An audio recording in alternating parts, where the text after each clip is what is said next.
En Entrenautas número 18. Sonido en estado puro.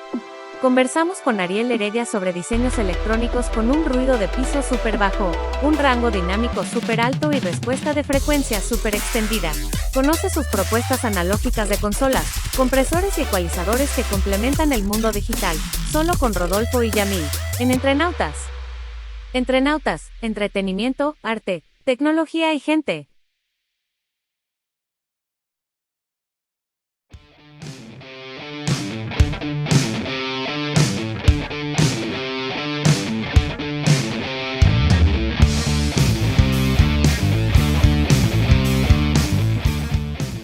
Mi nombre es Mario Breuer, yo soy ingeniero de sonido y productor musical, productor de estudio, ingeniero de vivo, escritor, cocinero y sobre todo un mal criador de perros.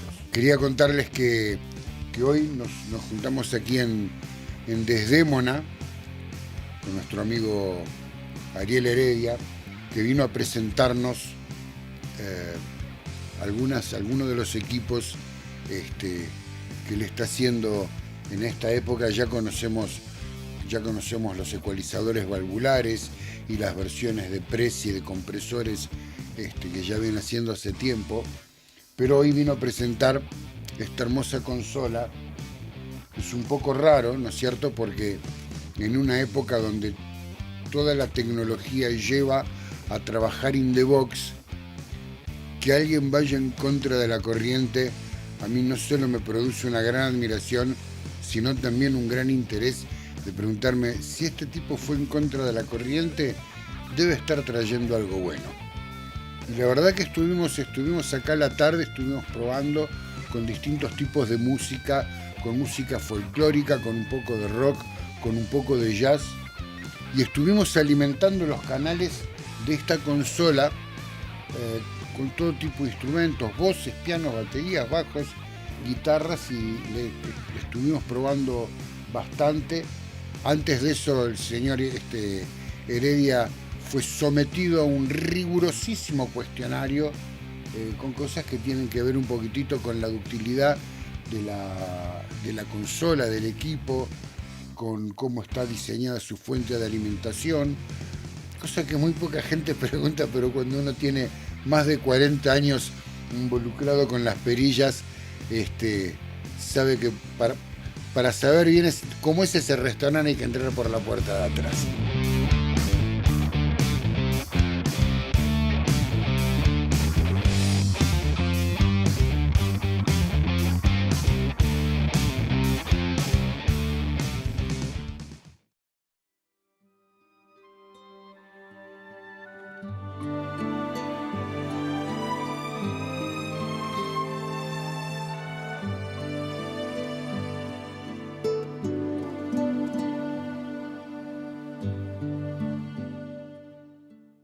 Mi nombre es Sergio Chapur, me dicen el Turco Saba. Mi nombre es Pablo Chapur. Súper lindo hoy porque nos vino a visitar un amigo. Tenerlo como amigo a Ariel Heredia, que fue precursor dentro de lo que fue lo que le dice en el interior del país, en armar equipos, que lo fuimos probando aquí en el estudio.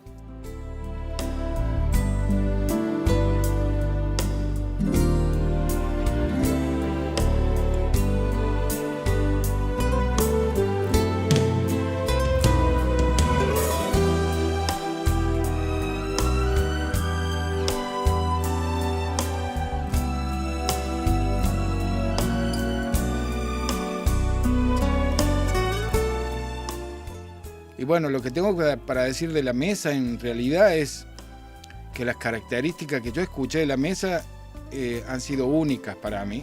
Tiene una limpieza muy notable y sobre todo es muy cristalina a la hora de no actuar con los ecualizadores. Una vez que le ponemos los ecualizadores, es muy fácil llegar al punto que uno quiere y es muy dulce. En realidad es muy musical. Lo que más me gustó de la parte de ganancia fue la parte de la ganancia, del salto de ganancia gruesa a la fina y poder ajustar la ganancia justa. Mucho también lo que me gustó fue el tema del headroom que tiene la mesa. Súper cálida, Algo de que me gusta mucho a mí de los equipos de Ariel es el color de los ecualizadores, porque suena súper cristalino, súper dulce y no se pone duro ni agresivo ni nada. Me hizo acordar mucho la parte de búmetro a lo que era en su momento MCI. Lo que noto también de la mesa Ariel, que el piso de ruido es casi indetectable. Yo no lo detecté por lo menos. Bueno, con respecto a cómo llegué al nivel de mezcla, me resultó muy fácil, muy cómodo. Encontré muy rápido el punto que yo quería de ecualización. Eso me da una base muy sólida al momento que yo tenga que empezar a ecualizar, por ejemplo, algo que era muy delicado, los violines.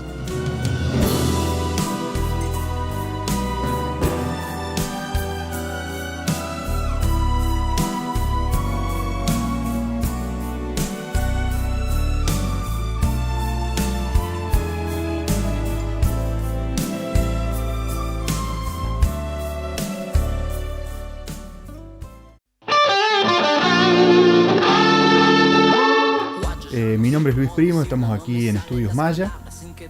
En esta oportunidad con esta belleza, esta consola diseñada y fabricada por Ariel Heredia, que tan gentilmente nos ha traído para que la usemos unos días. Y sin placer, me miro al espejo y no sé quién soy. ¿Qué mierda es ese impostor? Pibe, yo no sé qué te hice, esto parece un chiste. Sos un meme de lo que fuiste. Pibe, de Alston comedia, tu gracia no me llega. ¿Vos qué haces de que naciste? Cállate un rato, por favor. Quiero aclarar que lo hemos usado en distintas situaciones, hemos grabado con la consola, por supuesto hemos mezclado y también la hemos usado en sesiones de masterización para usarla como sumador, es decir, mandando a pares estéreos, stems que el artista nos había enviado. La primera impresión y lo primero que me llamó la atención, me sorprendió notablemente, es la apertura estéreo y la sensación de profundidad que se logra.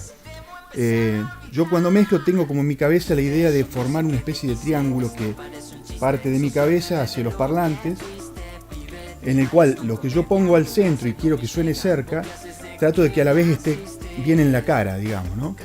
Y lo que paneo hacia los costados, intento que a su vez se vaya un poquito hacia atrás. Lo que me sorprendió es que eso lo logré sin prácticamente hacer nada. Intenté después descifrar de por qué sucede eso, y supongo que tiene que ver con la coherencia de la señal sin importar hacia dónde uno la panee, ¿no? Así que lo primero destacable creo que es la sensación de profundidad y de estéreo que se puede obtener con la consola mezclando.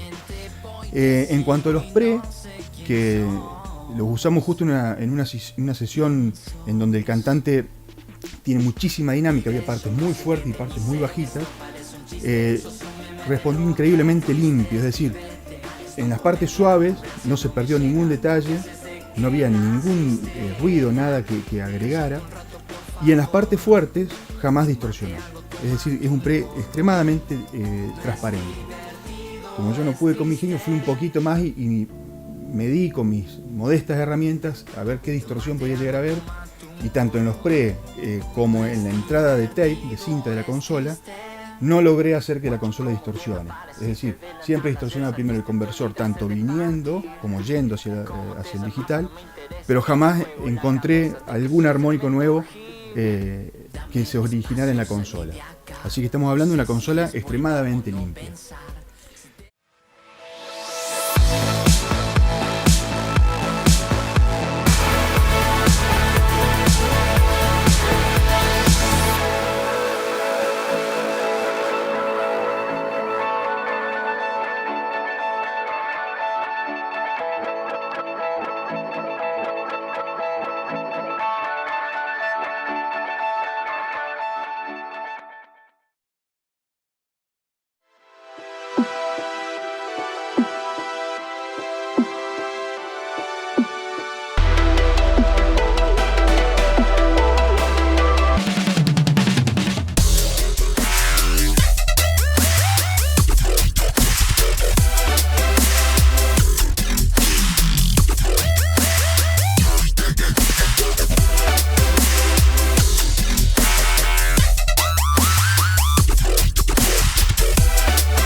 Hola amigos, saludos, bienvenidos a este Entrenota del día de hoy, así que rapidito vamos a darle paso a mi compañero Rodolfo. Hola Rodolfo, ¿cómo estás, papá? Hola, ¿cómo está Yamil? ¿Cómo está todo, hermano? Todo bien, ¿cómo Cuéntame. te ha ido este fin de semana? Oye, excelente, muy activo. Ya metido en algunos proyecticos, haciendo algunas cosas en la oficina, ya se ha activado, se puede decir, más el medio. Y bueno, vamos poco a poco, pero todo excelente, viendo todo de la forma más positiva que se pueda. ¿Y cómo estás tú? Cuéntame, ¿dónde estás metido ahorita? Pues yo estoy en Miami, estoy aquí en un hotel que tuvimos eventos ayer y hoy. Yeah, primer concierto del año. Oye, bueno, excelente. después de un año, es más, los conté, un año, un mes y creo que eran 8 o 9 días y no sé ni cuántas horas. Pero lo importante es que hicimos el primer evento. Excelente. Nosotros hemos hecho creo que 2 o 3 leves, pequeños, pero lo hemos hecho. Pero ya están llamando para algunos, no gigante como antes, pero sí está saliendo por ahí. Están llamando ya a la gente. Pues el primer evento fue un centro de convenciones que estaba, obviamente con el distanciamiento social, pues estaba bastante vacío. Era como un baño gigante. Pero la sensación de estar frente a un PA. Ok. Era impresionante, era maravilloso. Me imagino. Sí, sentir el power. Es más, creo que me mandó un poquito. Y perdí unos cuantos días de audición. Ay. Bueno, hoy tenemos un programa muy especial. Hoy tenemos un invitado muy especial. Y les voy a contar de dónde sale esta idea. Cuando hicimos el programa que murió Rupert Neve, un amigo que se reunió con él y comentó de que lo conoció y que de momento Rupert Neve le salió hablando en español y le dijo, ven acá, pero tú no eres británico. Y él le dice, sí, yo soy argentino, pero nadie le compraría una consola a un argentino. Y eso me chocó tanto porque nosotros como latinoamericanos pues deberíamos, o gente, tú sabes, deberíamos apoyar lo nuestro, tú sabes. Sí, señor. Espacio hay mucho talento. Y no solo pensar que lo del norte es lo único bueno. Hay muchas cosas. Y esta misma historia del señor Rupert Neve, que él se consideraba argentino. No conozco toda la historia. Pues dice mucho. Y hay muchos emprendimientos latinos que en realidad están trayendo cosas muy chéveres y que debemos darle espacio. Y de ahí surge esta iniciativa. Así que le damos, Rodolfo. Le damos. Vamos a darle. Sí, vamos a darle. Así que sin más preámbulo, vamos a traer aquí al señor Ariel Heredia. Saludos, Ariel. ¿Qué tal? Salud, ¿Cómo Ariel. les va? Bienvenido. Hola, Rodolfo. Yamail, ¿cómo va? Todo muy bien, gracias a Papito Dios. Perdón, que ibas a decir algo, Rodolfo. No, excelente. Saludando al gran Ariel. Bienvenido. Discúlpame a mí. No, por favor, muchas gracias. Gracias a ustedes. Gracias por la invitación. Un placer y un honor. Un gusto para nosotros compartir. Sí, Siempre señor. es chévere conocer gente nueva. Ariel, nada sale de nada, todo tiene un trasfondo. Para los que no te conocen, cuéntanos qué es lo que haces. Bueno, yo actualmente estoy fabricando equipo analógico de audio para uso profesional. Estoy fabricando consolas y de ahí, derivado del diseño de la mesa, preamplificadores, ecualizadores y compresores analógicos. Eso es lo que estoy haciendo actualmente. Wow, excelente. ¿Y cómo llegaste a eso? ¿Cómo llegué a eso? Bueno, es una historia muy larga. Pero nada, highlights, detallitos. Yo en realidad vengo del mundo del vivo también. Yo empecé con 18 años, cuando apenas egresé aquí el secundario, la escuela secundaria, la educación de nivel medio, tiene la posibilidad de tener la educación técnica. Y yo de ahí egresé como técnico electrónico. Empecé ingeniería, pero lo dejé ahí nomás porque no era, en ese momento aquí en Argentina no existía la ingeniería electrónica que tuviera algo específico de audio. Dejé y inmediatamente empecé a trabajar en vivo en la empresa que hacía el sonido en el Festival Nacional de Folclore de Cosquín, que era el festival, en ese momento, el festival de música folclórica más importante de Latinoamérica. Y bueno, todo tantos años estando trabajando ahí, me llevó a conocer a muchísima gente que con el pasar del tiempo me fue introduciendo también en el estudio desde el punto de vista del servicio técnico, o sea, usando mi profesión de técnico electrónico. Y así fue como un dueño de estudio de aquí, de la ciudad de Córdoba, que es cerquita de donde yo vivo, un estudio muy importante de la ciudad de Córdoba, si no el más importante, me empezó a animar y a empujar a la posibilidad de empezar a fabricar y a desarrollar cosas. Esto fue hace 12 años aproximadamente. Y empecé haciendo cosas chiquitas, así salteadas, muy a pedido, hasta que ya va a ser 7 años que decidí ya empezar a hacer una línea de productos. Y bueno, y ahí comencé a fabricar en serie, fabricando a mano y todo, la línea de productos. Arrancando primero con clones y algunos diseños propios, y después ya actualmente todo diseños propios. No hay clon de nada. Iba a decir algo, Rodolfo.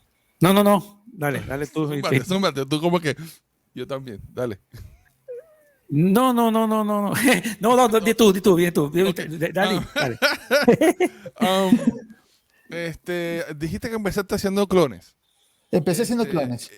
Creo que hay mucha gente que empieza haciendo clones. Sí. ¿Hay alguna razón particular para eso? Empecé haciendo clones. Te explico cuál fue mi razón. O sea, no eran solamente clones, o sea, estaban metidos en el medio también algunos equipos, por ejemplo, los preamplificadores siempre fueron de diseño propio. Pero digamos, yo la forma que elegí para hacer clones, para hacerme conocer, era más fácil hacerme conocer fabricando clones que tratando de entrar desde un principio con equipos de diseño propio, con alguien que era un total desconocido en el ambiente de fabricar equipos. Entonces decidí entrar por ese lado, y fue cuando empecé haciendo clones del EQP1A de Pultec y del 1176, sumado a preamplificadores valvulares de mi diseño. Esa fue la razón por la cual empecé haciendo clones. Ok. Esos clones, muchas de ellos las patentes ya están vencidas, no hay problema de patentes ni nada de eso. No. Y por lo menos aquí, vos ves que en todos lados están haciendo clones de esos modelos por esa razón. Ok. Y una pregunta, la primera vez, ¿cuál fue la fecha que hiciste tu primer clon? La fecha... ¿Que salió a la venta? Que salió a la venta el primer equipo de esa línea fue en el año 2014. En mayo 2014. Ok. Toda la fabricación en Argentina, porque hay algunos que dicen que son de tal cosa, pero importan muchas cosas y lo que hacen es ensamblar. Hay otros que lo hacen de cero. ¿Cómo es tu proceso? Bueno, el proceso es armado, fabricado, todo acá. Se fabrica todo a mano aquí. Todo lo que es componentes electrónicos se importan directamente, el componente individual, todo digamos el listado de componentes electrónicos se importa, porque aquí en Argentina hace ya 40 años que no hay fábricas de componentes electrónicos. Había aquí en Argentina, pero ya desaparecieron. Lo que sí se fabrica aquí en Argentina es toda la parte metalúrgica, podríamos decirlo de alguna forma, o sea, lo que es gabinetes, todo el mobiliario, o sea, lo que es perillas, todo eso se fabrica así aquí. Yo hago todos los diseños, planos y demás. Aquí en Córdoba es una provincia y una ciudad muy, muy industrial, entonces donde es realmente muy fácil poder producir algo. ¿Sí? Hay mucha variedad y mucha tecnología para poder producir. Entonces, todo lo que se puede hacer acá, que es la parte de gabinetes, la parte de perillas, los PCB, todo eso se hace aquí en Córdoba. Se importan los componentes electrónicos conectores y demás, todo eso se importa y se monta aquí en el taller. Ok. Me llama la atención el rojo. ¿Por qué ese es rojo? Me gustó. Eso basta. Sí, me gustó. Me gustó el frente negro con las tapas en rojo y las perillas en combinación de negro y rojo con el grabado láser sobre el negro. Queda muy bonito, la verdad. Y a la gente le gusta mucho. Y a la gente le gusta mucho. Sí. Yo lo estoy viendo, se ve excelente. Elegante. Se ve muy elegante. Oye, me dijiste que todos son componentes individuales. Entonces, eso se le llama discreto, ¿verdad? No, a qué me refiero. No, se le llama discreto cuando está. A ver, hago otra explicación. Discreto es cuando es la parte de los componentes activos están componente por componente. O sea, vos pones el transistor, los diodos, todo en forma individual, ¿sí? Yo digo los componentes individuales, me refería a todo el listado de componentes que necesitan los equipos, o sea, resistencias, capacitores, semiconductores, integrados, exacto. Dentro de lo que es la construcción en sí del equipo, es una construcción híbrida. Hay secciones que están construidas de forma discreta, como por ejemplo el VCA del compresor está construido de forma discreta, está transistor por transistor construido. Y otras secciones de los equipos que son a través del uso de circuitos integrados. Y bueno, y en el caso de los equipos de rack, el formato de 19 pulgadas, también están los amplificadores valvulares a la salida. Ok. Entonces, tu VCA de los compresores es diseño propio. Sí, todo. VCA... se utiliza una arquitectura clásica, ¿no? O sea, pero digamos el cálculo y el diseño lo hice yo. O sea, que tiene un sonido particular. Sí. En realidad, todos los equipos más allá del VCA tienen su sonido particular, ¿sí? Me imagino la esencia, el color que tú le quieres dar, ¿no? La definición del color. Exactamente. Esencia y color que yo ya buscaba desde la época que hacía clones, porque los clones que yo también hacía no eran 100% copia exacta del original. O sea, yo dejaba lo más importante, en el caso de los clones dejaba lo más importante del equipo como en el original. Pero había cosas que eran, que yo ponía, en la cual yo le quería dar la impronta que tuviera una pequeña diferencia con respecto al original y que tuviera algo distinto, ¿no es cierto? Yo ya había empezado ahí. Bueno, ahora ya es mi impronta directamente. Chéverísimo. Esta semana conocí a un señor en Missouri. Se llama Obed. Pensé que era latino, pero no es pakistaní. Entonces, Obed diseñaba una línea de amplificadores que se llama Reason y ahora está sacando línea por audio.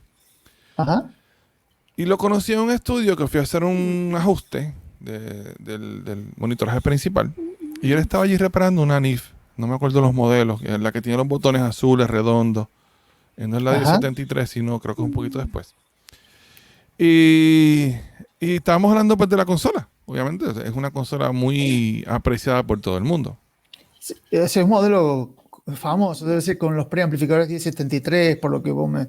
decir, por la perilla azul y demás. Era uno después del 1073, 1080. 1081 o 1084. Una de esas. Que los botones son azules. Sí.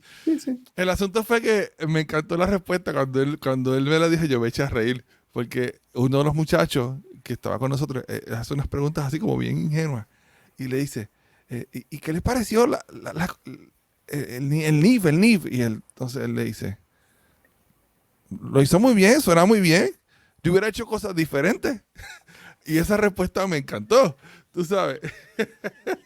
Y dije, ok, me encantó porque significa que hay un criterio y él está buscando algo específico y tiene una experiencia, tú sabes, que le da otra perspectiva. ¿Qué cosas tú has hecho diferente con tus diseños? ¿Qué cosas he hecho diferente con mis diseños? Te cuento, yo cuando me decidí a hacer que sea exclusivamente lo mío, arranqué diseñando lo más difícil, arranqué diseñando la consola. Y como parámetro de diseño, lo primero que busqué es, digamos, en el entorno donde generalmente se va a utilizar hoy en día en la consola, que es un estudio donde principalmente, en la mayoría de los casos, te vas a encontrar con estaciones de trabajo digitales, ¿sí? Entonces, hay ciertos parámetros que hay que tener muy en cuenta a la hora de trabajar en ese tipo de entornos. Principalmente en el rango dinámico que tiene que tener el equipo, por lo cual te implica que tiene que ser por lo menos igual a la mejor posibilidad de rango dinámico que puedas tener hoy en día con un sistema digital. O sea, tiene que por lo menos empardarla, si no mejorarla. Entonces, eso ya me encajonaba y me mandaba hacia una dirección en la cual tenía que tener equipos que tuvieran muy bajo piso de ruido y que tengan la posibilidad de tener mucho rango dinámico, no solamente bajo el ruido, sino que para arriba, para el otro lado, puedan ir mucho más arriba para poder aprovechar realmente el entorno. Y teniendo como premisa que el audio que a mí me gusta, que no sea un audio agresivo, que coloree, que sea dulce, que se note, pero que sea sutil, que no sea exagerado, que ese audio, que no sea que un estudio compra una consola de las nuestras y resulta ser que todos los discos que salen de ese estudio terminan sonando más o menos parecido porque resulta que es tan grande la impronta que mete la consola que no podés hacer audios distintos, ¿sí? Como ha pasado muchas veces con muchas marcas de muchas consolas, muchos modelos históricos en la historia del audio. Entonces, eso me marcó el rumbo. Eso yo me puse como premisa eso, que me marcó el rumbo del diseño. Entonces, quedó en equipos que tienen un gran rango dinámico, piso de ruido extremadamente bajo, que tienen su color, tienen su impronta, pero que te permite tener un abanico de posibilidades en cuanto a colores y demás, de acuerdo al ajuste que vos le das al equipo, que te permite hacer cosas distintas con el mismo equipo y que funcione y que sea útil para distintos géneros y que no sea algo que quede encasillado. Esa fue digamos, es el precepto de diseño que tengo. Me encanta la cuestión filosófica de que sea maleable. Y me explico. Yo tiendo a ir un poquito en contra de la corriente. Porque si todos usamos lo mismo, todos sonamos iguales. Sobre Exacto. todo en este momento que Sí, todo el exactamente. mundo da las mismas herramientas de coloración, las mismas cosas que distorsionan igual. Entonces, pues, yo quiero, tú sabes, dentro de todo ser diferente, porque si no, no importa quién Ujú. llame. Si todos sonamos igual, pues no importa el que llame, entonces, da igual.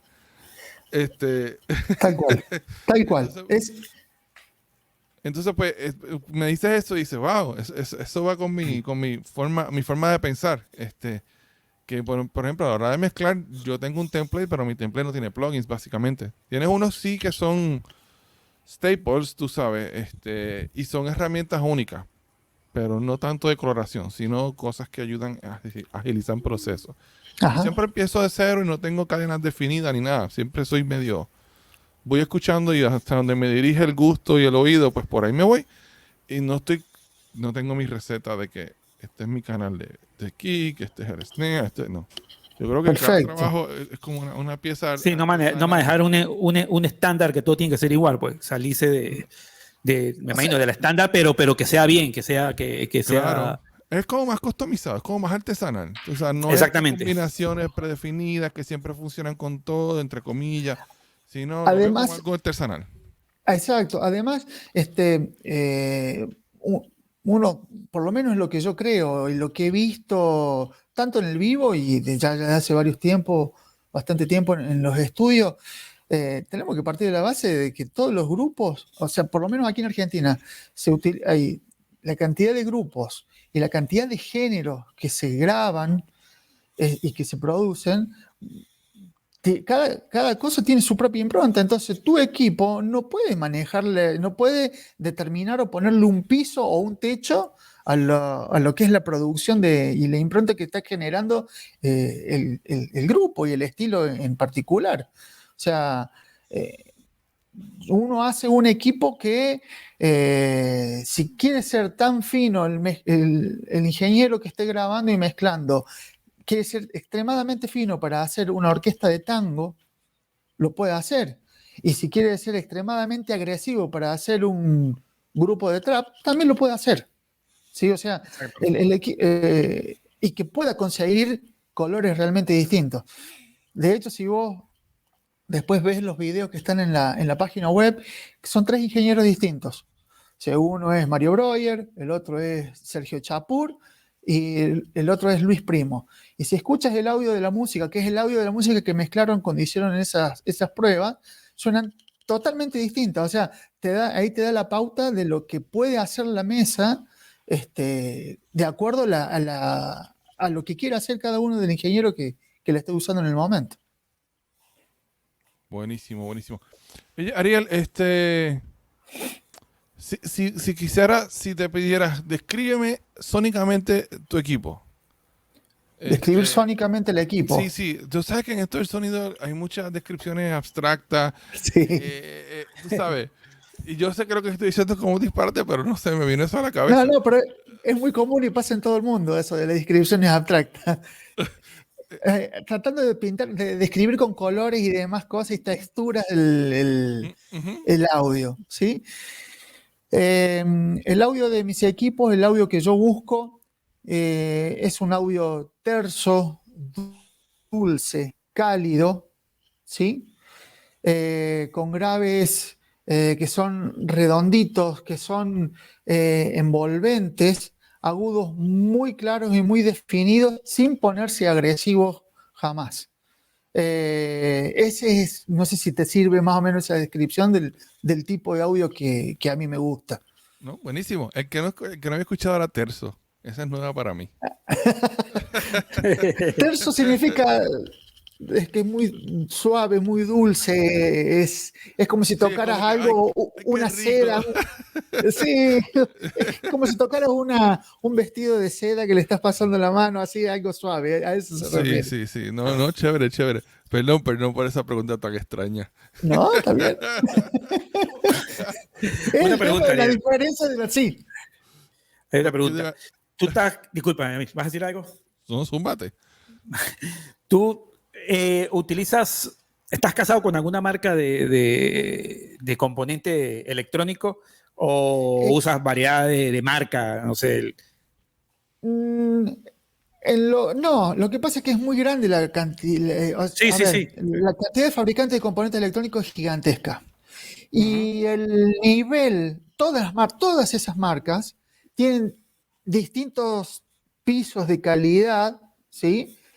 Que son compatibles uno con el otro. O sea, si vos agarras integrados de Texas Instruments y lo comparas con el mismo modelo, el mismo integrado de ON Semiconductor, no le vas a encontrar absolutamente ninguna diferencia de funcionamiento. O sea, tienen un nivel de constructivo extraordinario. O sea, lo que sí utilizo marcas de ese nivel, o sea, Texas, Claro. Analog Device. A mí me gusta mucho Texas, me gusta mucho Texas. Cuando hago algún circuito o alguna cosa, utilizo mucho el Texas porque, bueno, no sé, me gusta mucho me da confiabilidad el componente como tal, ¿no? Claro, bueno, aquí en Argentina una de las fábricas que existía hace muchísimo tiempo era Texas. Texas fabricaba aquí en Argentina. Y medio que los técnicos que ya tenemos más de 40 años, que también me ha quedado más o menos lo mismo que decís vos. Pero, por ejemplo, en el caso de, en la consola, por ejemplo, que es lo mismo que pasa en el preamplificador, en una consola los dos puntos más críticos en la hora del diseñar la mesa es el preamplificador y el amplificador sumador, ¿sí? Son los dos puntos críticos que te determinan el 80% de las prestaciones de la mesa. ¿Por qué? Son los dos puntos donde más ganancia necesitas y donde menos piso de ruido te debes tener. O sea, te determinan sí o sí la dinámica de la mesa y las prestaciones generales de la mesa. El preamplificador, ¿por qué? Porque es la primera etapa. O sea, la primera etapa de cualquier cadena de audio te determina el nivel de ruido de todo el resto. Sí. Y porque donde vos tenés que levantar el nivel para llegar a tu nivel de referencia elegido, y eso lo tienen que hacer de forma eficiente y con el menor ruido posible. Para que realmente, volviendo un poquito a lo que había dicho al principio de cómo, digamos, teniendo en cuenta el entorno donde funcionan las cosas hoy, buscando componentes, qué componente utilizar y qué componente podía utilizar yo para conseguir eso, ahí, por ejemplo, es que por ejemplo, los integrados que se utilizan en el preamplificador son Analog Device. Es una marca que realmente es extraordinaria en los desarrollos que tiene hechos, y en la parte tiene una línea que es realmente específica para audio y donde han innovado mucho y han conseguido realmente un componente que tiene unas prestaciones extraordinarias. No es fácil de utilizar como los genéricos que todo el mundo conoce, porque tiene puntos críticos, pero teniendo en cuenta eso, las prestaciones que se pueden obtener son extraordinarias. Bueno, y una de las marcas que utilizo en los puntos más críticos es Analog Device. Lo otro sí, hay Texas. Incluso yo lo veo en equipo de alto nivel, ¿ok? O de gran rendimiento, marcas conocidas. Yo veo mucho ese componente, ¿okay? Esa marca. Sí, y lo veo en área de circuito electrónico, el diseño electrónico muy importante, que se utiliza mucho, pues lo utilizan las marcas top. Sí, no, lo que pasa es que tienen desarrollos realmente extraordinarios, o sea, a mí me vinieron de bárbaro, porque realmente te digo, las prestaciones principales de los equipos está gracias a haber encontrado, después de tanta búsqueda, haber encontrado este modelo de componente que utilizo de esta marca. Realmente es genial, es genial. ¿Qué beneficio, aquí especulando, quizás, no sé si tienen la respuesta, pero, por ejemplo, si ese mismo componente que es Analog Devices hubiera utilizado uno genérico, universal, sumamente común, ¿qué variación hubiera tenido el resultado? Lo que pasa es que no es porque la marca, en el caso de que yo te dije que usé Analog Device, porque es un modelo que es exclusivo de ellos, que no fabrica ninguna de las otras marcas. Okay. ¿Sí? O sea, ese modelo de integrado que es específico para uso en audio de muy alta calidad, no lo fabrican las otras marcas, es solamente de ellos. Ok, no hay, ¿Sí? entonces no hay una comparación. No. Ahora, en las otras secciones de la mesa, donde ya, digamos, sí utilizo modelos que lo vas a encontrar en todas las mesas de todas las marcas, ahí sí no hay diferencia si usas una marca o la otra. Porque ya, digamos, todas las marcas respetan el diseño original, ¿sí? Por ejemplo, un integrado utilizado desde hace 45 años en el mundo del audio y que sigue dando resultados extraordinarios es el 5534, el operacional, el amplificador operacional, Sí. el NNE 5534. Sí. Bueno, es un diseño que originalmente es de Philips, ¿sí? Philips fue el diseñador original de ese amplificador operacional.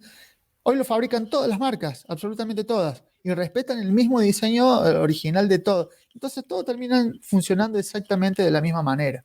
Ahí no hay diferencia de si uso Texas, si uso ON Semiconductor, si uso ST, suenan exactamente iguales todos. Oh, ok. ¿Y qué diferencia hay, por ejemplo, para preferir una marca sobre otra? Durabilidad, consistencia. En esas marcas no hay diferencia. En esas marcas no hay diferencia. Lo que sí hay, siempre estamos hablando de semiconductores, ¿verdad? Ahora, cuando ya caemos en la parte de los componentes pasivos, principalmente en los electrolíticos, que digamos que uno diseña tratando de usar la menor cantidad de electrolíticos posible, ¿sí? Por esa razón, por ejemplo, en la mesa, salvo en la entrada, al lado del conector de entrada y al lado del conector de salida, en todo el camino, todo el recorrido de la mesa, hay solo, de punta a punta, solo 2 electrolíticos, ya sea que entres por cualquier entrada y salga por cualquier salida. O sea, toda la mesa está acoplada en continua. Ahí sí ya hay alguna diferencia, no en la calidad de audio, pero sí en la durabilidad, ¿sí? En la confiabilidad del equipo. Ahí sí. Entonces, por ejemplo, yo estoy usando Nichicon en todo lo que es electrolíticos, estoy usando todo Nichicon, por ejemplo. ¿Por qué? Porque históricamente ellos han demostrado, sobre todo en el audio, tener muy buena calidad de componentes y muy confiables. Muy, muy confiables. Ok. ¿Ibas a decir algo, Rolfo? No, no. No, dale. Ay, se me fue. Dios mío, mi memoria está tan grave. Se me va todo rápido. Ay. ¿Se me olvidó? Ya va a venir. Ya llegará. Ay. Tú dijiste que todo tu diseño son relativamente artesanal, ¿no? Tú no utilizas ninguna máquina de impresión o de colocador, o eso es lo que vemos mucho en Asia, que se pasa la tarjeta SMD y la máquina va soldando y colocando todos los componentes SMD. Bien. Los equipos son todos hechos a mano, ¿sí? A ver, quien me provee el PCB, yo le paso el diseño del PCB, pero es solamente el PCB solo, pelado, ¿sí? Okay. Llega el PCB y se monta todo aquí en el taller. Inclusive, o sea, porque yo uso montaje superficial, ¿sí? Okay. Porque por una cuestión de espacio, para bajar el tamaño de la placa, porque aquí en Argentina el costo del PCB no es tan barato como el costo en el exterior, pero yo he decidido utilizar un proveedor argentino del PCB, a pesar de que es más caro, porque tengo excelente calidad. Yo creo que está un poco por encima de lo que se está viendo generalmente fabricado en todo el mundo, y tengo la gran ventaja del trato personal.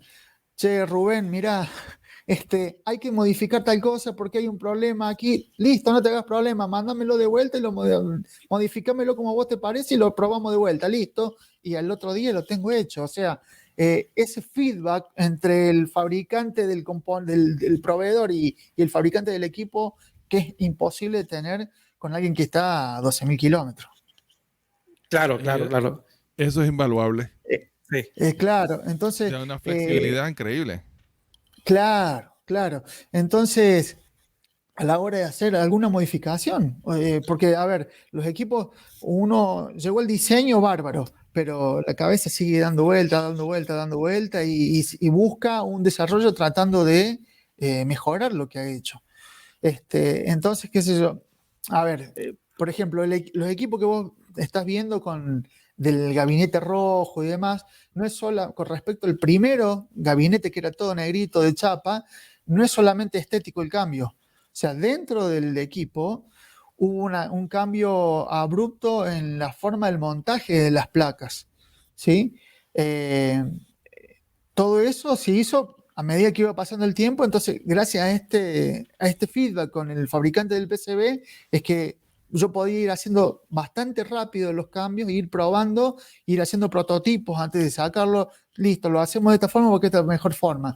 Porque tengo que tener en cuenta no solo que funcione, sino a la hora de cuando le haga falta algún servicio, que sea fácil hacer el servicio. O sea, yo soy técnico electrónico y he renegado mucho con muchos equipos porque realmente era imposible hacer el servicio porque no podías, tenías que desarmarlo entero para poder llegar a cambiar una resistencia. Bueno, o sea, está un poco todo eso, o sea, hay que tenerlo en la cabeza a la hora también de diseñar y de fabricar. Yo solamente hice un cambio de aceite en el carro en mi vida, uno. No me cabía la mano. No volví a hacerlo, lo llevo a un sitio. Así que te entiendo. Otra pregunta, Ariel. Sí. En tus diseños electrónicos, Sí. ¿qué porcentaje de tu diseño es basado a sistemas superficiales, a SMD? No sé, ¿toda la tarjeta o lo No. combina? Está combinado. O sea, los componentes más susceptibles de cambio por una cuestión de vejez, como por ejemplo los electrolíticos, es todo True Hall. ¿Sí? Ok. Servicio, Semiconductor- pensado en el servicio. Claro, semiconductores discretos, transistores, diodos y demás que sean discretos, también es True Hall. Todo lo que es integrados, todo lo que es resistencias, todo lo que es capacitores de cerámico, todo montaje superficial. Ok. Sí. Excelente. Y los conectores, todo True Hall, ¿no? Cosa que sea Ok. fácil también el cambio y demás. O sea, todo lo que normalmente requiere servicio después de un tiempo de uso, tiene que ser fácil de cambiar. No puede estar el técnico renegando para cambiar un capacitor. Ok. Buenísimo. Oye, dijiste que el utilizar la menor cantidad de electrolíticos. Sí. ¿Qué Sí, se sí, tiene sí. con eso? El capacitor electrolítico tiene cifras de distorsión por su forma de funcionamiento ligeramente superiores a otro tipo de capacitor. Por ejemplo, capacitores de film, o sea, estamos hablando de capacitores de poliéster, de poliuretano, por su forma constructiva y su forma de funcionamiento.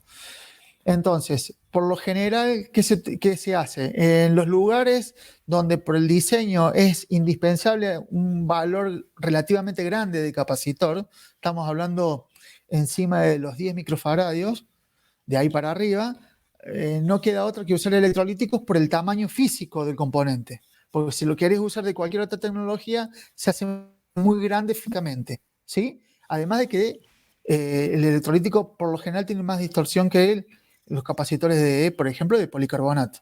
Cuando son valores de capacidad menores de 10 micro, aprovechamos la ventaja de los otros tipos de capacitores y usamos los otros.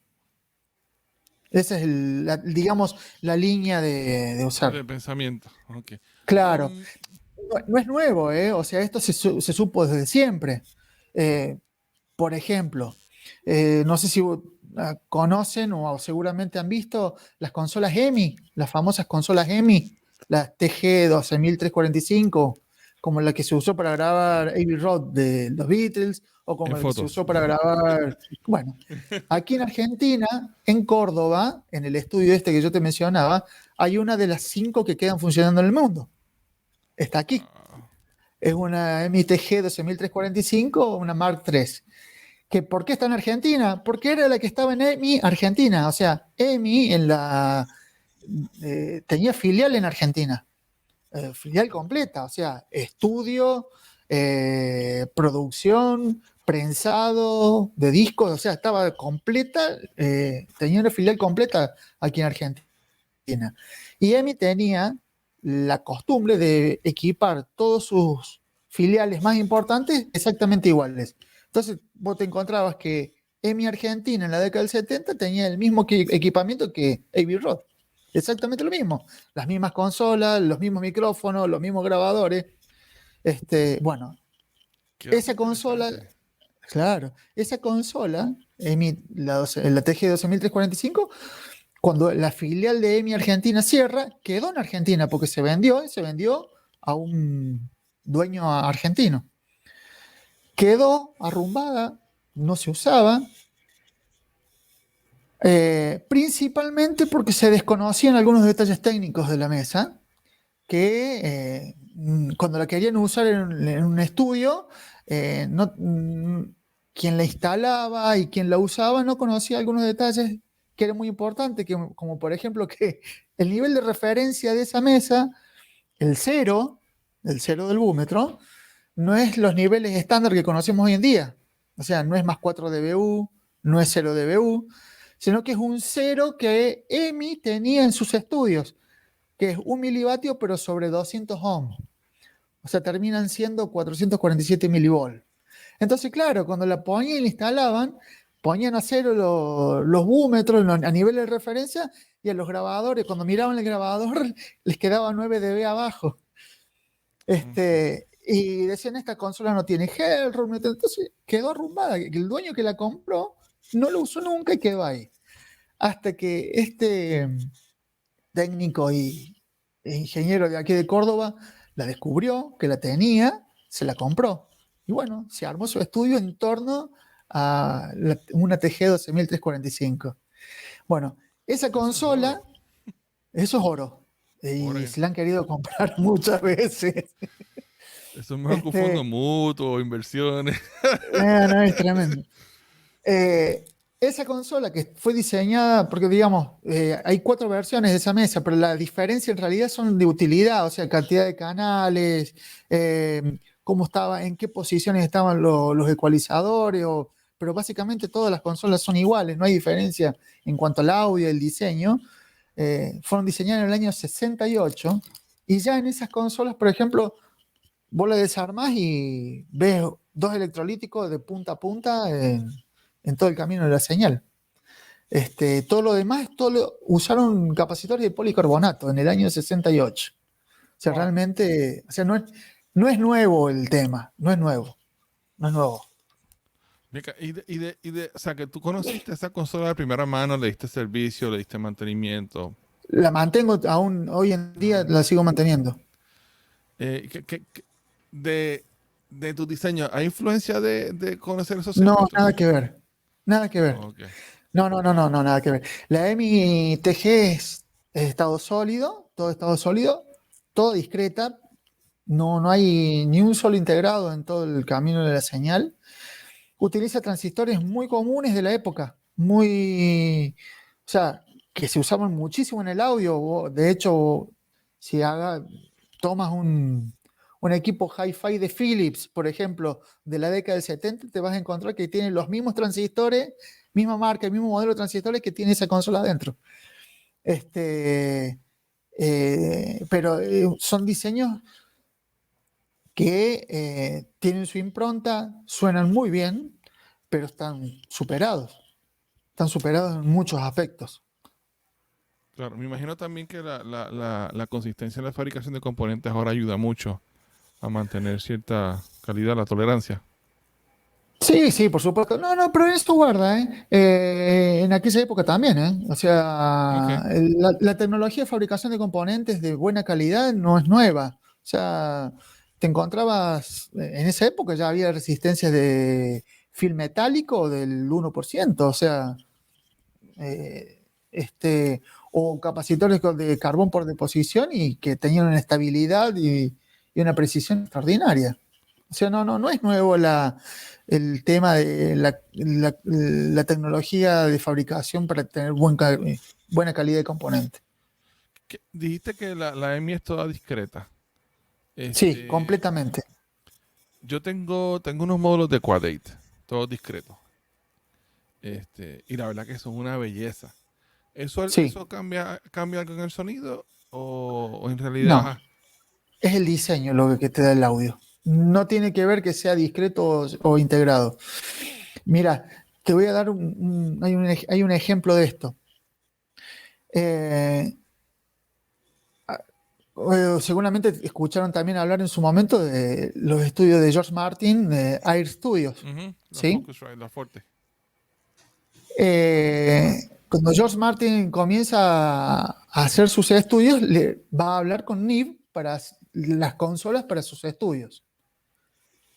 Y una de las cosas que hablaron, y esto está en internet, es, digamos, que no estaba del todo convencido de la respuesta de la mesa. Ellos, Neve, estaban utilizando ya, usaban operacionales discretos, habían dejado de usar esa técnica del 1073, del 1081, del transistor 2N3055 con el transformador en el colector funcionando en clase A. Ya la habían dejado de lado hacía rato. Venían usando operacionales montados de forma discreta, con lo cual habían mejorado muchísimo. Pero George Martin insistía mucho con el tema de cosas que se saben también hoy, de que no se necesita que el ancho de banda sea, por más que lo audible sea de 20 a 20.000, el equipo de audio tiene que poder responder por lo menos 5 veces más arriba en ancho de banda para poder reproducir armónicos que, si bien no son audibles, pero si los sacas al audio, te cambia, te modifica en la sección donde estás escuchando, por más que el armónico de por sí solo no lo escuches. Entonces, insistía mucho en que la mesa tenía que tener un ancho de banda mínimo de 100 kilociclos. Y ellos no lo tenían en ese momento, con los operacionales discretos no lo tenían. Terminaron utilizando el 5534. Entonces, esas 3 consolas que son mellizas, que es la que estaba en Montserrat y la que que siguen estando en Londres, en los estudios en Londres, están hechas todo en torno al... En ese momento se llamaba TDA 1034, que después cambió el nombre, lo que hoy se conoce como el NE5534, en donde los ingenieros de NIB inmediatamente reconocieron de que, digamos, ya en esa época con operacionales monolíticos se conseguían prestaciones superiores a los operacionales discretos. O sea que el tema del audio discreto no es que porque sea discreto va a sonar mejor. Depende del diseño. No tiene nada que ver en que sea montado en forma discreta o en que sea montado de forma monolítica. Interesante. Hay muchas cosas que uno escucha y bueno, uno las da por dadas. Claro. O por ciertas. Bueno, de hecho, por ejemplo, NIB es famoso y todo el mundo quiere tener un preamplificador un tipo 1073. En realidad, desde el punto de vista técnico, ese preamplificador está absolutamente superado. Tiene un color muy característico por la tremenda cifra de distorsión que tiene.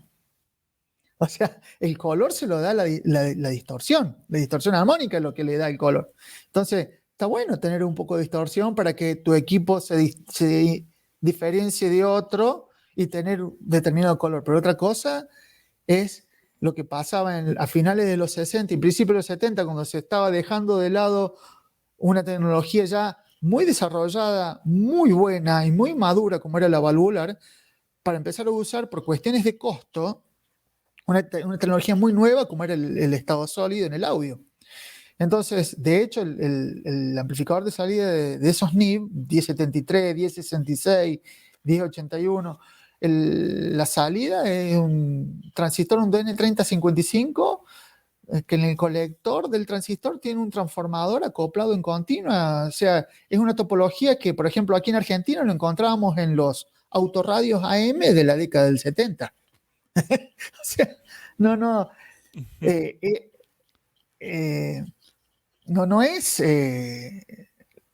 algo correcto hoy en día, no es algo correcto, pero bueno, debido a la cifra de distorsión que mete, es que tiene ese color y bueno, se utiliza, bárbaro. Hay gente que le gusta. Exacto. Es impresionante hablando de distorsión, la cantidad de plugins de saturación que salen todos los meses. Sí. O sea, la gente está buscando eso deliberadamente. Que, por ejemplo, hoy o ayer me tocó un playback de algo y la distorsión era tanta y tanta y tanta que yo decía, wow, esto es inaudible. Pero bueno, al cliente le gusta. Sí, pero vos sabés que la semana pasada leí un artículo sobre esto mismo que estás hablando vos, de cómo muchos están tratando de meter cada vez más distorsión, y también hablaban mucho del tema del rango dinámico. Y hacían un análisis muy interesante, muy, muy completo, en una línea de tiempo desde los 60 hasta ahora, y lo comparaban, básicamente lo comparaban en forma con el éxito que había tenido tal tema. O sea, analizado técnicamente desde el punto de vista del rango dinámico, de la distorsión, distintos temas clásicos ya hoy del pop, generalmente centrado en el pop, y comparados, digamos, desde el punto de vista técnico, cuál era lo que mejor sonaban, cómo les había ido desde el punto de vista comercial. O casualidad que los temas que tuvieron mayor rango dinámico y menores cifras de distorsión son los que en general les ha ido mejor comercialmente a lo largo del tiempo. Wow. Sí. Interesante. Sí, por ejemplo, una de las cosas que me acuerdo, uno de los temas uno de los discos de mayor rango dinámico dentro del rock y del pop es Hermanos Abrazados de Dire Straits. Ok. ¿Sí? Donde está el tema Dinero por Nada. Money for nothing. Money for Nothing. Ese tema tiene 29 dB de rango dinámico. Y es uno de los temas de mayor cantidad de rango dinámico y menor distorsión. Y llegó al número 1 en tan solo 5 días. Interesante ese dato. Sí. O sea, hay una relación directa entonces. Hay una relación directa. La gente, bueno, si vos agarras libros viejos, estamos hablando de libros de la década del 30, de la década del 40, que ahí más que todo no era tanto en el audio, sino por el tema del lado de la radio. Era todo, digamos, el desarrollo del audio iba más, no tanto por el lado de la música, sino por el lado de la radio. Y los autores hablan muy claramente porque hacían pruebas comparativas, hacían pruebas con público, con gente, y le iban haciendo pruebas comparativas a ver cómo suena esto, y qué hacían. Le iban cambiando parámetros técnicos, aumentando y bajando la distorsión, aumentando y bajando el rango dinámico, y el público siempre terminaba eligiendo el mayor rango dinámico y la menor distorsión. Y hay estudios relativamente nuevos que siguen confirmándolo, o sea, el oído humano no ha cambiado. Es interesante.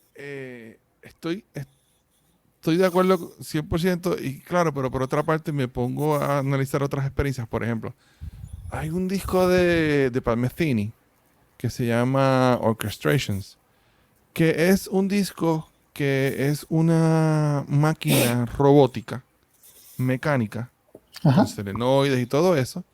Y era una computadora, el programó para hacer que todo ese acompañamiento fuera basado en computadora, pero con instrumentos acústicos. Y él le tocaba encima. Un disco espectacular, muy, muy dinámico. Y me acuerdo que estaba en una gira, lo compré y lo puse en la van, donde estábamos. Los iban girando. Sí. Y tuve que darle mucho volumen. Y un compañero dijo, eso está mal masterizado. Tienes que darle mucho volumen. Claro, en realidad lo que pasaba es que tenía mucho rango dinámico. Claro. Entonces, pero ¿tú sabes dónde se aprecia más el rango dinámico? Más que en las grabaciones. En el en vivo. Ah, sí, bueno. Porque te satura muy rápidamente. Por eso Sí, que bueno. están manejando. Aquí en Argentina, a mí me tocó vivir épocas donde actualmente mucho no me gusta cómo están sonando las cosas en vivo aquí en Argentina. Soy un poco crítico. Han achicado mucho el rango dinámico, están apretando demasiado y hay cifras y la distorsión se está yendo para arriba de forma espantosa. Por una cuestión física, o sea, hoy en día los sistemas de parlantes son line array en el 99,9% y la vía de agudos queda estrepitosamente exigida y es la vía que más sufren en cualquier line array. Por una cuestión física, o sea, acá el límite no tiene nada que ver ni con el material que usaron para hacer el diafragma, ni el material que usaron para hacer los imanes, es que ya el límite está en el aire. El aire, cuando se comprime y se deprime, no lo hace de forma lineal, y el aire sigue siendo aire.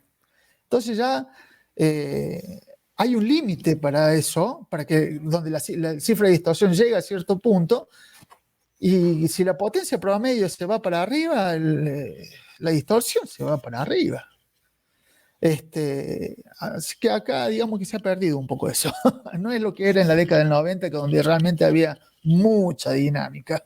Ahora Claro. se han ido para el otro lado. Oye, me acabas de revelar algo. Siempre estuve buscando la palabra en español para deprime. Se comprime y se deprime el sonido. Se porque comprime y se siempre deprime. por eso, pues siempre escuchamos compression o refraction, pero en español al fin la aprendo. Se comprime y se deprime. ¿Tú la sabías, Rodolfo? No lo sabía. No tenía idea que esa era la palabra en español. Gracias. Perdón, no tal calce. En cambio, hablamos ahorita que mucho del sonido está en el diseño, en la implementación. De hecho, Sí. hace un tiempo tuve un panel hablando, pero en el área digital, y decían lo mismo: mira, no son muchos los circuitos que existen o variantes para A2D y ese tipo de cosas, que más bien es la implementación alrededor del chip, lo que va a hacer la diferencia entre unos y otros. Así que me acordé de eso. Pero ya en el caso del tubo, ¿sigue siendo lo mismo o también trae o la válvula, o trae algo diferente a la mesa? No, la mesa es 100% estado sólido. La válvula entra en los equipos, digamos, en los que los preamplificadores, en los compresores y en los ecualizadores, que son el mismo diseño de lo que está en la mesa, pero ya puesto en un gabinete de rack de 19 pulgadas. En la mesa no quise introducir válvulas, principalmente por cuestiones térmicas. ¿Sí? Okay. La consola es un equipo que normalmente tiene que estar muchas horas de haber encendido, lo mismo que los otros equipos, pero ya de por sí la cantidad de componentes que hay dentro y el diseño que yo utilizo realmente exprime hasta la última gota de cada uno de los componentes. Entonces realmente la cifra de potencia consumida, por ende de calor erogado dentro del gabinete de la mesa, si bien tiene convección natural, no necesita convección forzada, es alta. Para que te des una idea, cada canal de la mesa consume 5 vatios, que hoy en día es tremendo. Pero bueno, lo que pasa es que hay mucho semiconductor y está el diseño que yo elegí, por lo cual tiene el color que tiene, lo exprime de esa forma. Hay un fabricante que siempre, vamos a decir, que alardea de que sus diseños son con un voltage rail de 48 voltios. Ajá. ¿Qué diferencia trae eso? Ellos alegan que headroom cambia. Bueno, el tema de la tensión de alimentación del equipo, primero te va a determinar cuál es el nivel máximo de salida que vos podés tener, ¿sí? Si tomamos como un nivel estándar de, por ejemplo, un nivel de 20 dBu, ¿sí? 20 dBu son 7,75 volt eficaces, lo que te da aproximadamente en torno a los... necesitas en la alimentación aproximadamente 29 volt de punta a punta, casi llegando a 30. Si vos querés tener más nivel de salida, con lo cual te permite obtener más headroom, ¿sí? Tenés que utilizar distintas técnicas. La más sencilla, ¿cuál es? Aumentar el nivel de alimentación. Esa es la más fácil. La otra es utilizar diseños que con el mismo nivel de tensión de alimentación puedas obtener de niveles de salida más altos. En el caso mío, yo utilizo más o menos 18, o sea que 36 volts de punta a punta. Con eso consigo un nivel máximo real de la mesa que está en torno a los 29, casi está arañando los 30 dBu. Sí, o sea, digamos, la mesa está pensada, y el resto de los equipos también, están pensados para que el rango dinámico, no, el nudo, el cuello de botella no se haga en el equipo, que esté en otro lado, ¿sí? Otra de las cuestiones por la cual algunos diseños tienen un nivel de tensión de alimentación alto, para poder tener más nivel de salida o mayor nivel máximo dentro del circuito, porque no pueden bajar el piso de ruido. Es para poder tener, o sea, mucho rango dinámico levantando el techo, porque el piso lo tenés muy arriba, porque tenés mucho nivel de ruido. Yo conseguí bajar el nivel de ruido muy abajo. De hecho, la mesa vos asignás 32 canales al sumador, a cualquiera de los sumadores, porque son todos iguales. El de los subgrupos, el de mix, el de los auxiliares.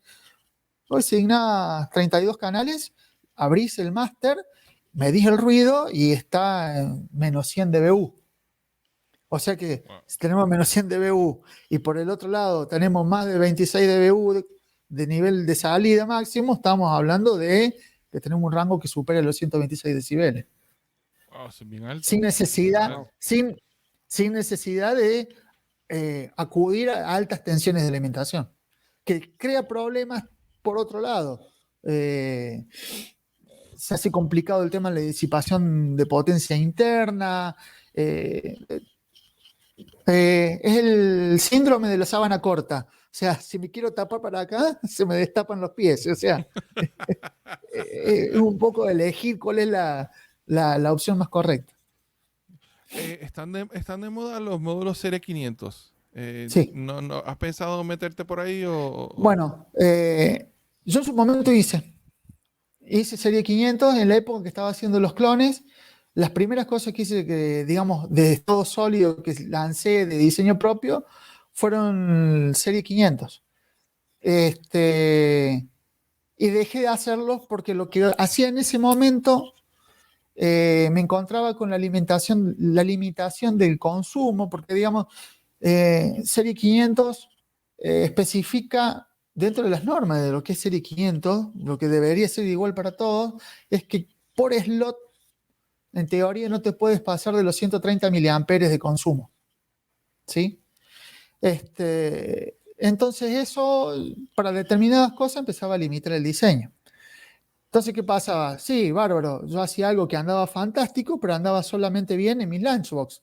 Lo ponía en el lunchbox de otras marcas y no funcionaba del todo correcto porque la capacidad de corriente que tenía la fuente no era la correcta. Sí, las tensiones, pero no tenía morphy de corriente y se quedaba sin corriente y se venía para abajo. Entonces, por eso que fue que decidí dejarlo de lado. Posiblemente con la nueva línea saque todo lo mismo en versión de Serie 500. El el ecualizador y el compresor salgan en Serie 500. Lo que he visto algunos fabricantes como que empiezan a utilizar dos slots para poder tener mayor capacidad de consumo en el módulo. Vos decís que en vez de usar un slot, usan sí, dos. utilizan dos. Claro, bueno, Dos. lo que pasa es que perdés espacio. Claro. Sí, obvio. Esa es una de las soluciones. Usar dos slots para poder tener mayor capacidad de corriente. También actualmente ya hay algunos fabricantes que están haciendo las fuentes más grandes. Entonces te encontrás que para 6 slots tienen disponibles 1,2 amperes. Entonces ahí ya la cosa cambia. Pero no es todos. No es estándar. O sea, el estándar es 130 mA por slot. Entonces, si uno quiere hacerlo de 140 mA por slot, está dentro de la norma, pero en algunos equipos se queda corto. Ok. Y entonces, la digamos, inconsistencia es malísimo. ¿Cómo? Perdón, se cortó. Que la inconsistencia es malísima en términos de crear una reputación, ¿me entiendes? Tiene que funcionar siempre, no a veces. Claro. Y por eso fue que yo dejé de hacerlo. Porque lo ponían en el lunchbox original y no funcionaban del todo bien. Y entonces tenían que usar el lunchbox mío. Aquí en Argentina había en ese momento otro muchacho que fabricaba solamente Serie 500 y fabricaba un lunchbox que, a ver, su Serie 500, su modelo, se encontraban con el mismo problema. Entonces él fabricaba otros lunchbox que también tenían mucha capacidad de corriente. Entonces los míos o los de él los ponían en nuestros lunchbox, aunque sea intercruzado, funcionaba perfecto, pero lo ponían en un API y no andaban. Un API que estuviera todo completamente cargado y la fuente se venía para abajo y se apagaba todo. Ok. Rodolfo, ¿tiene alguna pregunta? No, escuchando aquí.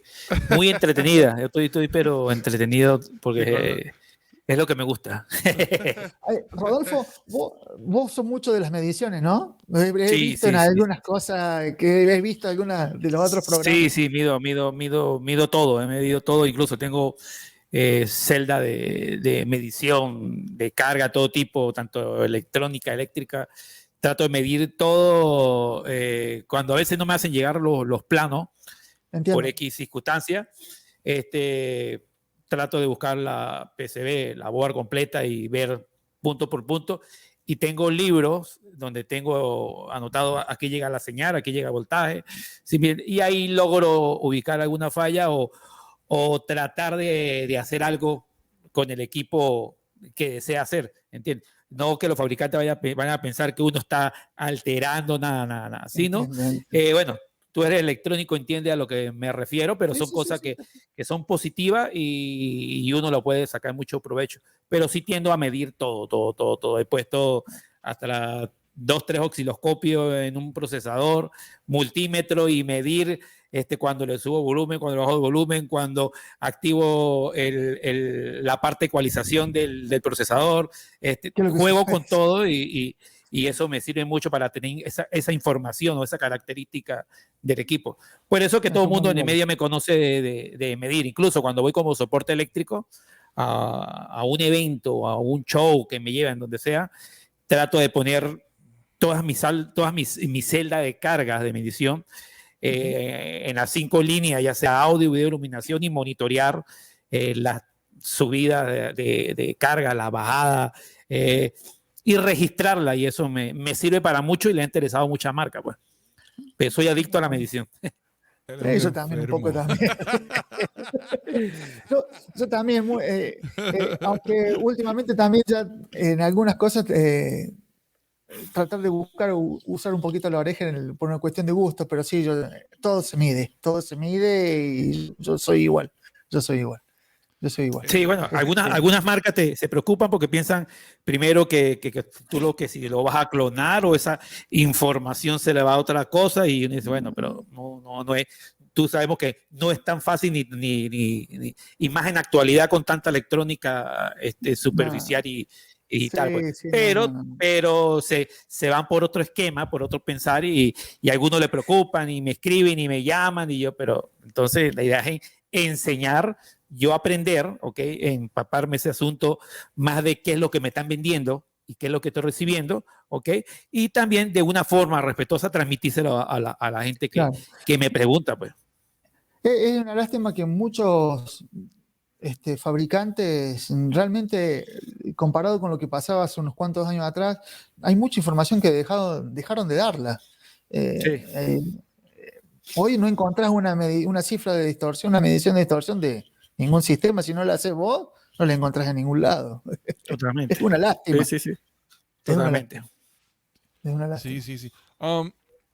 Aquí había un caballero, bueno, aquí no, en Puerto Rico, había un señor que modificaba mucho el equipo. A la gente le encantaba llevar los equipos a modificar. Debatible, mejor o peor, no sé. Usualmente, pues la gente decía que era mejor. Pero tú sabes, hay un factor ahí también de que a menos que no sea un AB, pues cuán confiable es eso de decir que es mejor contra un recuerdo. Pero ahorita tú hablaste de que ibas haciendo modificaciones o ibas alterando el diseño según iba evolucionando. Sí, no el diseño, no estoy alterando el diseño eléctrico, el diseño electrónico. Lo que se está alterando es el diseño físico, o sea, cómo van montadas las cosas, el tamaño de las placas, cómo van montadas las placas. Pero el diseño eléctrico no lo estoy alterando. Llegué a lo que me gustaba y bueno, dicen que lo que anda bien no se toca. Entonces, Totalmente. están dando realmente muy bien y eso no lo estoy alterando. Ya todo eso, digamos, lo hice antes de sacarlo a la venta, ya hice todas las pruebas posibles y bueno, el modelo que está, los equipos que se están, las unidades que se están vendiendo hoy, eléctricamente y desde el punto de vista de funcionamiento, son exactamente las mismas que se vendieron hace 2 años atrás. Eso no cambia nada. Ha cambiado el gabinete, la estética, lo que te decía recién, el montaje de las placas, va por ese lado, pero no en el diseño eléctrico y electrónico del equipo. Eso no ha cambiado. Y la temperatura, tú me imagino que también le hace mucho seguimiento a la temperatura que se produce dentro de las cajas, ¿no? Interna del equipo, sí. Exactamente, por tantos elementos de disipación, ¿no? O sea, bueno, que calientan. Exacto. Dentro de la... Sí, porque nosotros, bueno, a mí me ha tocado, incluso se los transmití a una marca que le gustó, pero a la vez no le gustó. Pero yo le dije, mira, yo tuve que agarrar y hacerle un sistema de refrigeración a tu consola porque se frizaba, se congelaba en algún punto, pero se lo hice estéticamente muy bien, interna, se lo transmití a él, no lo hice público, ¿ok? O sea, por respeto. Por aumento de temperatura se bloqueaba el funcionamiento. Sí, entonces agarré pistola de temperatura, empecé a medir y notaba cuando en el momento que nosotros hacíamos el ambiente, como cuando hacíamos un show con temperatura de 37, 38 grados, con 75 o 78 porcentaje de humedad alto, en el aspecto de Panamá que aumenta mucho, la humedad muy alta. Entonces, lo seteamos y hacíamos un ambiente parecido cuando se nos frizaba, ahí en el depósito. Entiendo. Y ahí automáticamente hacíamos medida, entonces veíamos que internamente aumentaba mucho la temperatura y esa era la falla. Aparte de eso, también en la tarjeta electrónica hacíamos medición para ver cuál era el componente electrónico que manejaba ese procesamiento, que ya sabíamos cuál era, también lo medíamos, veíamos sus especificaciones y en qué momento el fabricante decía no debe pasar de aquí o no debe superar. Entonces, todo ese labor o trabajo electrónico lo monitoreábamos. Entonces, lo que dijimos fue, bueno, vamos a ver, lo que sabemos es que aquí está la fuente de poder y aquí está la computadora y esta fuente de poder están, no sé, como que radiando mucho calor o generando mucho calor al lado del procesamiento de la consola. Entonces lo que hacíamos era refrigerar, tratar de sacar más ese aire caliente, que tuviera una extracción de aire por un lado y la sacara por otro. Y medíamos, y sí, bajaba, ¿qué te digo? Podía bajar unos 9, 10, hasta 12 grados internamente y se pasaba. Entonces... Hay casos donde se puede llegar a bajar hasta 15 grados la temperatura interna. Sí. Entonces decíamos, bueno, no, pero es que la alimentación, nuestro sistema de voltaje es calculado. Y nosotros decíamos, bueno, es calculado, pero nosotros lo que vamos a hacer algo muy específico. Vamos a ponerle una fuente interna, ¿ok? De forma que no toque el sistema electrónico de ustedes, utilice, y efectivo, se le quitó la falla, a ellos les gustaron, pero en algún momento como que sí le gustó y a la vez no le gustó, pero ¿qué solución me das tú? Entonces la solución que yo me daba era cambiar la caja con un sistema muy parecido a nosotros, pero diseñado por ellos. Entonces, pero ¿cuánto vale la caja? $20,000, nosotros no. Bueno, una de las cosas, tocando el tema de la temperatura interna, no solo por la temperatura, sino también por el tema de, pues yo digamos, este año mi objetivo es que ya, ahora se ha complicado bastante por el contexto mundial y demás, y sobre todo aquí en Argentina, pero digamos, el objetivo para este año es que ya se puedan empezar a ir hacia afuera, poder empezar a exportar. Y preparándome para eso, es que ya todo, digamos, los equipos en las primeras series eran con fuentes lineales, o sea, de transformador convencional y la regulación de forma lineal. Para que no sea una limitación, un engorro, el tema de tener que correr la tapita, cambiar la tensión de alimentación y demás, bueno, fue que decidí hacer todo en fuente conmutada. Entonces funciona sola, funciona entre 85 y 260. Eso también, al aumentar la eficiencia de la fuente, hizo que bajara la temperatura interna del equipo, ¿sí? Porque, claro, la potencia que tenía que desperdiciar en la estabilización era mucho menor.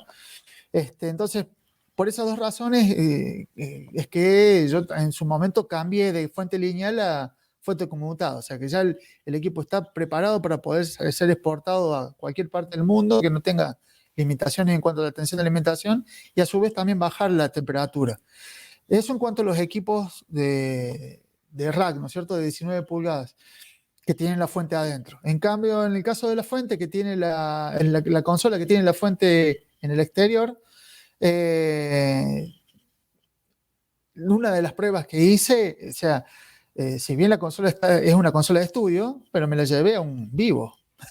Estuvo laburando el rayo del sol en las peores condiciones, o sea, tenía que andar. O sea, había que ponerle en condiciones que normalmente no va a estar, pero bueno, tiene que poder superarlo. Y esas pruebas hay que hacerlas. O sea, porque vos no sabes cuando un dueño, che, qué linda que anda la consola, mira qué bueno sería que la llevemos a este show, porque quieren el audio de la mesa en ese show. Y resulta ser que la consola fue a parar al rayo del sol porque no tenía una sombrilla que le tape el sol. Y tiene que seguir andando, no se puede plantar. Entonces, esas cosas tienen que tenerse en cuenta. Lo mismo que el tema de la humedad. Bueno, aquí donde vivo, en la provincia de Córdoba, en el verano sube muchísimo la humedad. En el invierno es seco, pero en el verano hay días de 95, 98% de humedad, con 30 grados, 35 grados Celsius de temperatura. O sea, es sofocante. Y bueno, la mesa sigue funcionando sin problema. Eso no. Hay que tenerlo en Te cuenta. felicito que te ha hecho tu equipo, ya sea en aspecto de amplificación y, como lo dijiste, y temperatura por fuera del estándar de los rangos para poder usarlo como sea muy flexible, ¿entiendes? En el momento de usarlo, ya en voltaje, en amplificación, en temperatura, y eso me parece genial. Es verdad. Lo que pasa es que esto me lo ha dado un poco la experiencia de tantos años de estar laburando, la experiencia del vivo. O sea, yo hace 30 años que yo tengo 48, estoy por cumplir 48 y empecé a los 18 años a laburar en vivo. En un evento muy importante, como te dije al principio, que como el Festival Nacional de Folclore en Cosquín, la ciudad de Cosquín. O sea, y todo ese tiempo me dio mucha experiencia de lo que uno va viendo, va investigando y va observando lo que va pasando con las cosas. Y no quiere que lo que uno le fabrica le pase, ¿no? No quiere decir que uno tenga en cuenta todo y que algo se le pueda pasar. Siempre pasa. Pero bueno, tratar de tener todos los detalles lo más cuidados posible en cuanto a que no tenga limitaciones de funcionamiento. Lo mismo que la mesa. Todas las utilidades de la mesa la tienes encima, a mano, no tienes que estar conectando ni desconectando nada. O sea, que sea sumamente práctica, que sea sumamente intuitiva, que no sea nada rebuscado. O sea, lo ves, lo tocas, sí, acá está. ¿Dónde está tal cosa? Acá está. O sea, que no sea que necesites un manual de 140 páginas para poder entender cómo funciona. ¿Dónde pueden conseguir más información de tus equipos, tus productos? La página web es www.arielheredia.com.ar. Ahí están todos los productos que están actualmente en producción. También tienen el Instagram, Sonido en Estado Puro. Ahí van viendo todas las publicaciones que vamos haciendo y cada vez que se hacen pruebas y salimos y vamos a estudios y se hacen demostraciones y demás, todo eso lo vamos publicando ahí en el Instagram. También está el Facebook, Ariel Heredia, Sonido en Estado Puro. Esos son todos los medios de contacto que tienen con nosotros y pueden ver los productos. Tienen los datos técnicos, los manuales de usuario en la página web. Están todas las fotos de los modelos, los manuales, los datos técnicos, una descripción. Está todo ahí. Me llamó la atención la frase de sonido en estado puro. Sí, ese es el eslogan. Está bueno, ¿sí? Está bueno. Ariel Heredia, Sonido en Estado Puro. Me hace pensar en un amigo jefe que yo tenía, que él decía que la diferencia entre esto es obviamente una opinión de él, que entre los equipos buenos y los equipos malos era que el equipo bueno cambiaba el sonido pero seguía sonando a lo que era. Y que el equipo que para él era malo, sonaba con otra cosa, como que se desvirtuaba lo que era. Y me acordaste de eso con la frase. Bueno, yo pienso algo más o menos parecido, así que Ok. no está mal, está bueno. Sí, es una forma chévere de escribirlo, obviamente. Está bueno, está bueno. Sí. Oye, hay una tendencia a que gustan mucho los equipos que son escalonados, en términos, por ejemplo, los 1073 con las frecuencias en escalones, que son frecuencias fijas, los API, Entiendo. ese tipo de cosas. ¿Qué O piensas? sea, los controles por pasos, decís vos. Ujú. O sea, que los Sí. ajustes, bueno, en todos mis equipos tienen los ajustes por pasos. Lo que sí tienen Ok. montones de pasos. No tiene la limitación, por ejemplo, los ajustes de frecuencia, ¿sí? De los ecualizadores. Por ejemplo, el control de medios graves, ¿sí? Que tiene un rango de frecuencia que arranca en 63 Hz y termina en 1 kHz, ¿sí? Ese potenciómetro de control de frecuencia tiene 11 pasos, pero también funciona cuando lo pones entre dos trabas intermedias y se queda quietito. El tema en el estudio de tener la posibilidad del ajuste por pasos está en los equipos analógicos, está en la necesidad de poder tener un recall de los ajustes cuando te fuiste de una mezcla a otra o de un proyecto a otro. O sea, por ejemplo, los potenciómetros que yo utilizo para los ajustes de nivel son de 41 puntos, o sea, tenés 41 trabitas, o sea que en cualquier lugar vas a encontrar el ajuste correcto.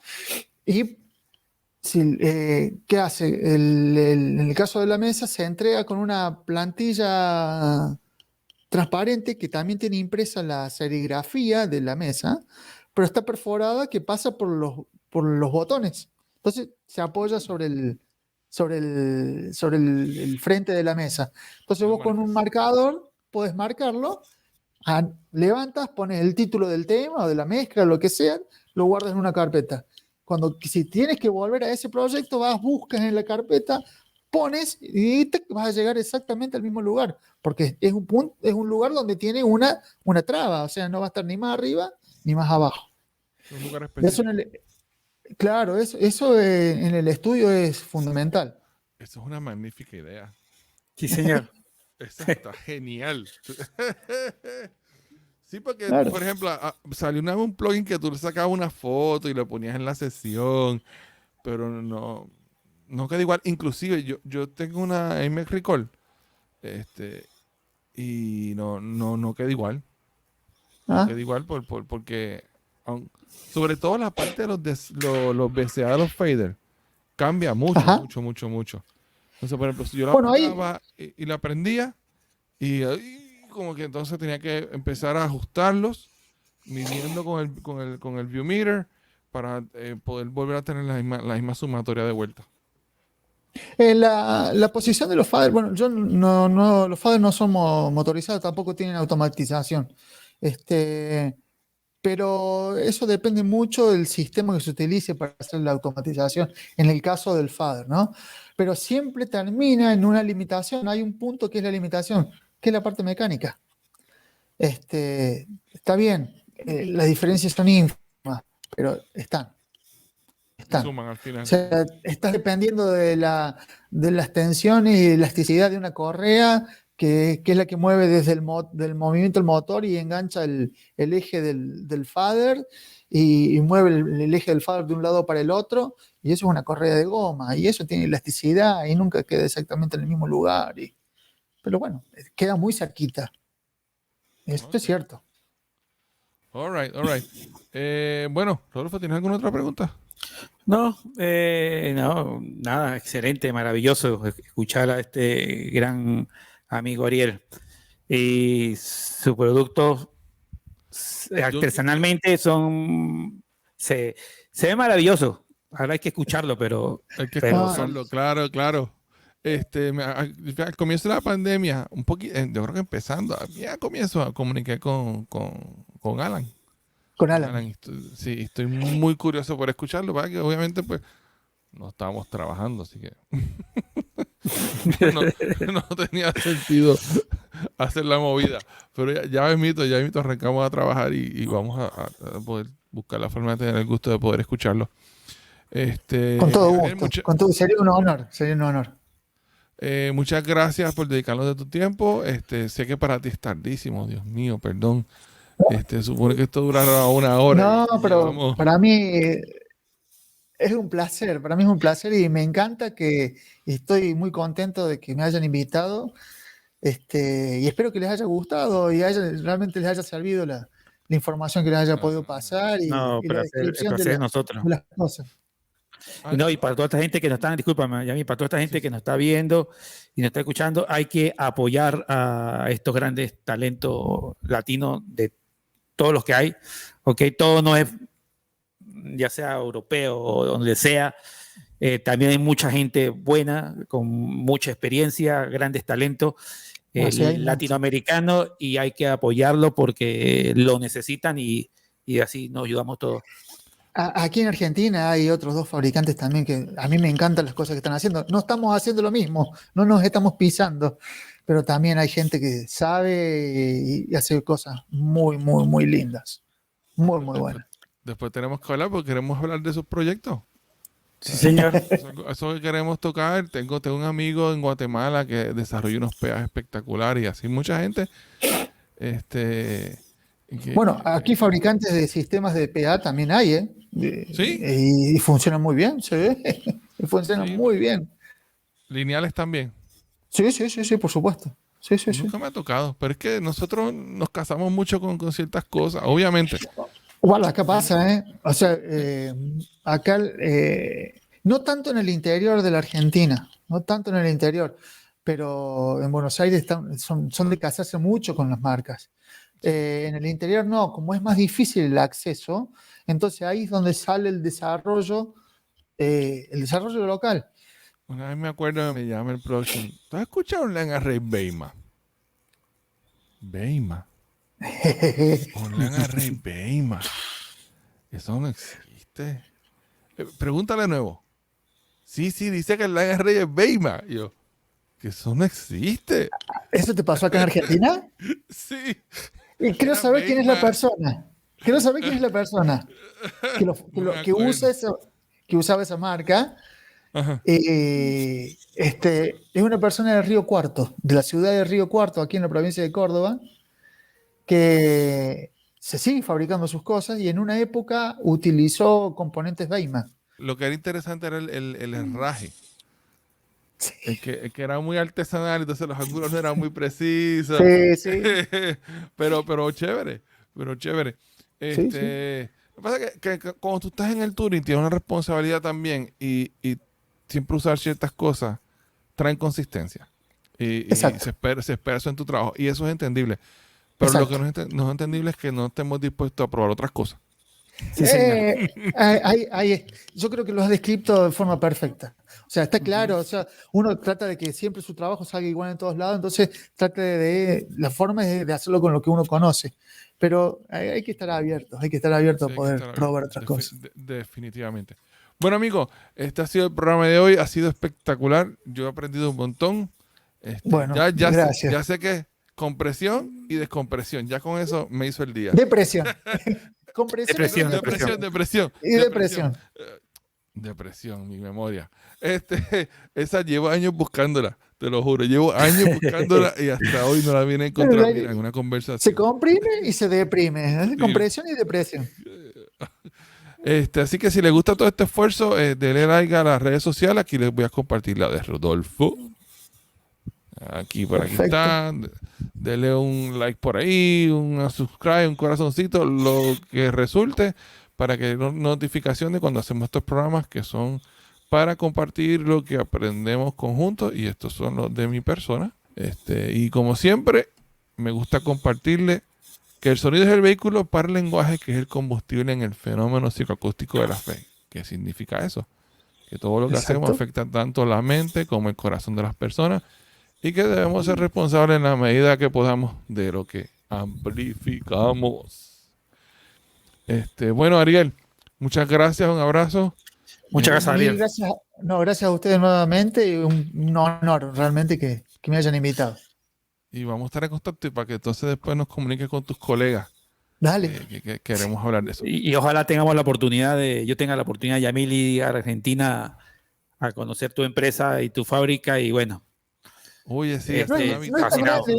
Es un taller muy chiquito. ¿Qué importa? bueno. ¿Qué importa? ¿Qué importa? ¿Qué importa? Mira, yo hace unos años nos fuimos a una gira de fábrica y fue bien interesante porque había una que era un reguero y una cosa caótica, pero lo que sacaban era impresionante, Increíble. impresionante. Y fuimos a otra que era como bien sobria, parecía un laboratorio que podías comer en el piso, o sea, una cosa impresionante. Y los productos igual de buenos. Y fuimos a otra que era súper práctica, nada fancy, todo era muy justo y medido, igual, productos buenísimos. Al final del día lo que importa es el producto. Exactamente. Así que, Exactamente, así es. bueno, un abrazo quiropráctico y bendiciones. Igualmente, Dale, hasta luego. igualmente, un abrazo Chao, a ustedes. Ariel. Muchísimas gracias. Gracias a todos. Chao, Gracias. Yamil. Bye.